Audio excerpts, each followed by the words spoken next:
Welcome to Life Habit Week 3. Let's get started. Make each meal a protein plus a carbohydrate. So how are we going to do this? How much protein and how much carbohydrate? Well, we're going to eat at least 10 grams of protein every time we eat. And our carbohydrate intake is going to stay under 30 grams. As far as fat goes, we're going to address that in future weeks, so don't worry about that right now. Why eat this way? Well, for many reasons. Carbohydrates are digested slower when we combine protein with them, and the slower the better. It also stabilizes our blood sugar levels, which stabilizes mood and energy.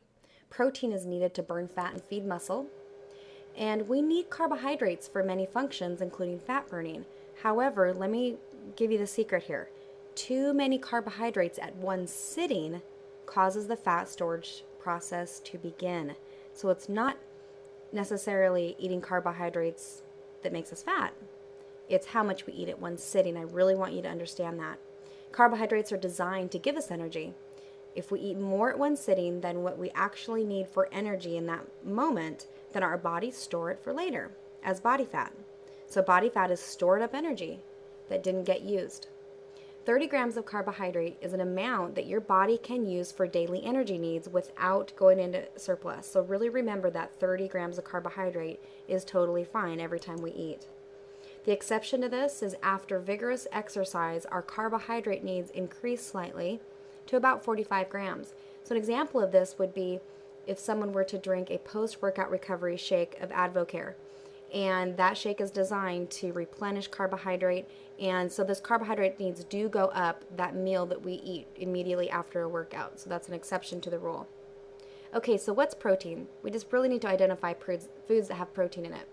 What foods contain larger amounts of protein? We're looking at meat, poultry, fish, eggs, cottage cheese, and protein powders like Muscle Gain. One of my absolute favorite products of Advocare is Muscle Gain. It's a pure protein powder, so I can add it to any meal that I need more protein.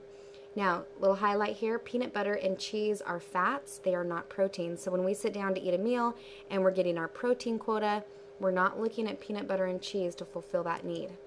Okay, so carbohydrates, on the contrary, what are those? What foods contain larger amounts of carbohydrates? A lot. Bread, bagels, rolls, croutons, cereal, oatmeal, tortillas, crackers, rice, all flour products, all fruit and fruit products, yogurt and milk, corn, peas, squash, potatoes, and yams, beans, lentils, candies, sweets, pastries, alcohol, and then all sauces and dressings, you want to check those for the sugar content on the back. Both carbohydrate and protein foods. Some foods are both carbohydrate and protein all packaged in one. So when we sit down to eat a meal, we might be eating the perfect balance. And so when we look at this, an example of foods with both carbohydrate and protein is yogurt, milk, and soy milk. Have both carbohydrate and protein in them. However, when you look at milk and yogurt, you might look at the protein content because very rarely will it have over 10 grams of protein. It'll be under 10 grams, so that still wouldn't be adequate in the protein side, okay? But just know that there's a little bit of protein in there. And then soy foods, and then Advocare bars. Nearly every single bar that Advocare has over 10 grams of protein, so you'll be good there. And then Advocare shakes also have protein and carbohydrates, so the shakes are perfectly balanced, a 1-to-1 ratio of carbohydrates to protein. That 1-to-1 ratio is very helpful with getting results. Okay, so Advocare products alone, let me show you this. I want you to see where they fall into what category. Well, mainly carbohydrate products are Spark, Cappuccino, V16 has very, very, very little carbohydrate, and Muscle Fuel has a tiny bit. Now, mainly protein is the Muscle Gain powder. That's why I love it, because I can use it to add on to any carbohydrate I'm eating to make sure I get enough protein for my meal. Then the combination of carbohydrate and protein all in one are the bars, the meal replacement shakes, and the post-workout recovery shake. So when you eat those, you're getting that complete meal perfectly together. So determining your serving size. You might be saying, oh, I don't even know what 10 grams looks like. What does that look like? So I want to show you here. That list of carbohydrates you see, approximately 15 grams is the palm size of your hand in a serving or a portion size.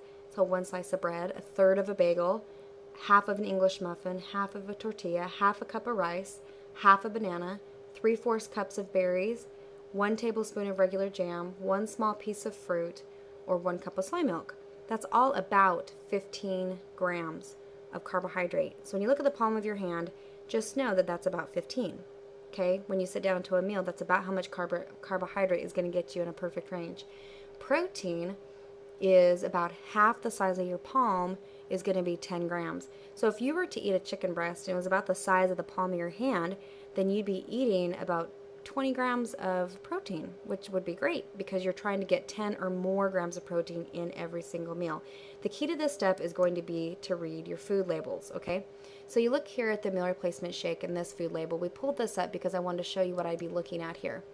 When you look at the total carbohydrate and it says 24 grams, I want to ask you, does this fall within the rule of eating 30 grams or less of carbohydrate? And the answer is yes, because it's under 30 grams of carbohydrate. So this food qualifies. And then protein down there on the bottom is 24 grams. That means it also fits the life habit that we're in right now because it's over 10 grams of protein. Okay, so here's an example. I love the fruit and fiber bar. In fact, right before I recorded this, this is the meal that I ate. A fruit and fiber bar has 130 calories. The total carbohydrates are 19 grams, okay? And then the protein is 8 grams.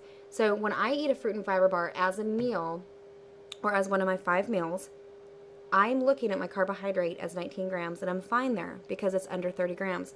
But my protein is 8 grams. That means I should add a little bit more protein to get over my 10. So what I do is I add a serving of muscle gain. And you keep hearing me say this because it is definitely a staple in our household for all of us, my kids as well as my husband. And that word muscle gain is a little deceiving, by the way, because it has a leaning effect. It's protein that gets into your system, gets digested quickly.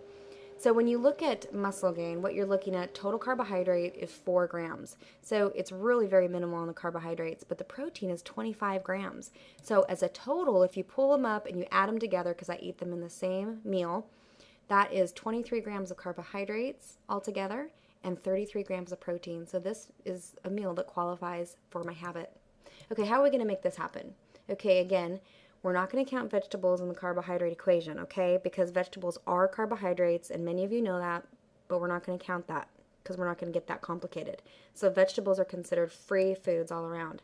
Number 2, Advocare drinks like Spark and Cappuccino, we're not going to count those into your 30 grams of carbohydrate budget either if they're consumed separate from your meal. So if you're just squeezing a Spark in mid-afternoon or a Cappuccino, don't worry about it. You're not counting that, okay? Because it's under the 30 grams of carbohydrate, so it's fine.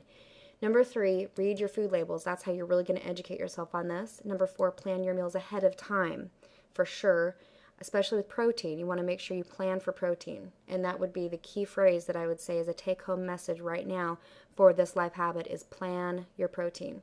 Number 5, when in doubt, eat a bar or a shake. Stock them in your car, your office desk, your purse. We have them absolutely everywhere. My kids eat them, I eat them, my husband eats them. And it's because we can eat a perfectly balanced meal anytime that we need to eat a meal.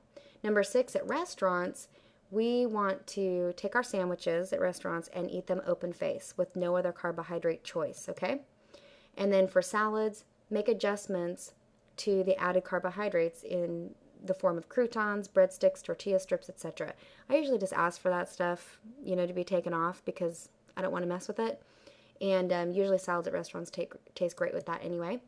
And then for Mexican food, that can be a little bit of a challenge. You have to really think this one through.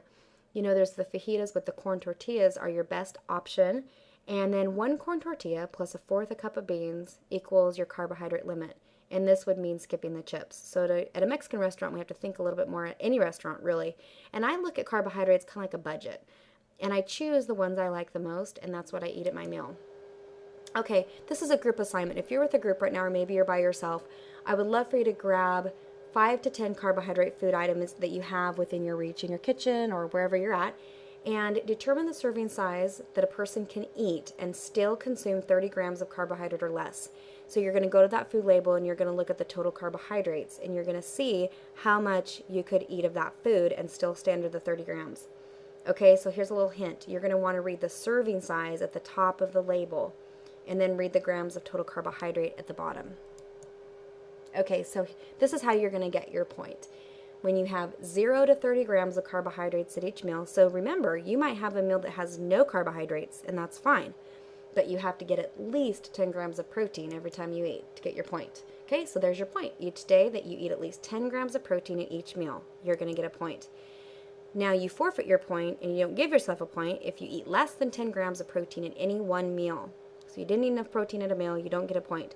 If you eat more than 30 grams of carbohydrate at any one meal and you overdid it on the carbohydrate, then you don't get a point either. Okay, how are you guys doing with this? Are you ready? Let's make it happen, and I'll see you at the next habit.